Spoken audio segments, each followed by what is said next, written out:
So you're not making Hajj this year. It's okay, there's no reason to be sad, because you know what? This is a special time for us, a blessed time, even if we're not making Hajj. The Prophet ﷺ said that there are no days in which good deeds are more beloved to Allah than these 10 days, referring to the first 10 days of Dhul Hijjah. So here are 5 things that you can do even if you're not making Hajj. Number 1, fasting. The Prophet ﷺ used to fast the first 9 days of Dhul Hijjah, so likewise we should be doing the same as well. But most importantly, fasting on the day of Arafah. The Prophet ﷺ told us that fasting on the day of Arafah removes the sins of 2 years, the previous year and the year to come. Number 2, dhikr, or the remembrance of Allah. Amongst that which the Prophet ﷺ instructed us to say is Subhanallah, Alhamdulillah, and Allahu Akbar. So we should be trying to repeat this dhikr, this remembrance, as much as we can. Also what is known as the takbir, and that is to say Allahu Akbar, Allahu Akbar, Allahu Akbar, La ilaha illallah, Allahu Akbar, walillahi alhamd. We actually know that the companions Ibn Umar and Abu Hurairah used to go out in the first 10 days of Dhul Hijjah. They used to go to the marketplace and recite the takbir out loud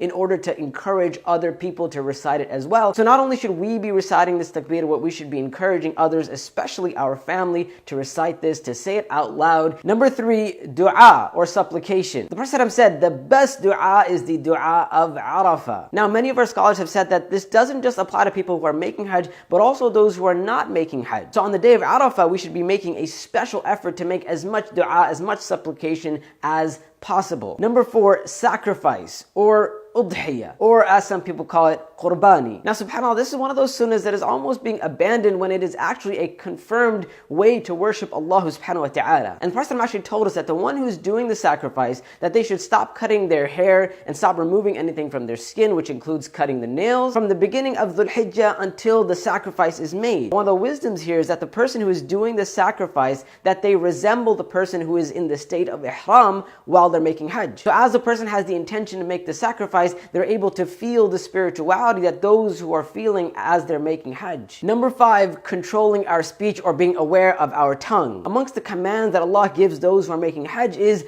وَلَا جِدَالَ فِي الْحَجِّ, that there's no dispute or argumentation during Hajj. So just as those who are making Hajj make a special effort to control their tongue, to watch what they're saying, to only say that which is good, likewise we should be doing the same. Part of being aware that this is a special time, that this is a blessed time, that this is a sacred time, is that we are careful about what we say, that it is pleasing to Allah subhanahu wa ta'ala, and that it is good. And once again, this is a way for us to feel how those who are making Hajj are feeling. And by the way, this includes our interaction online as well. So there you go. Those are 5 things that you can do even if you're not making Hajj. And Allah knows best. Until next time, inshallah ta'ala, assalamu alaikum wa rahmatullahi wa barakatuh.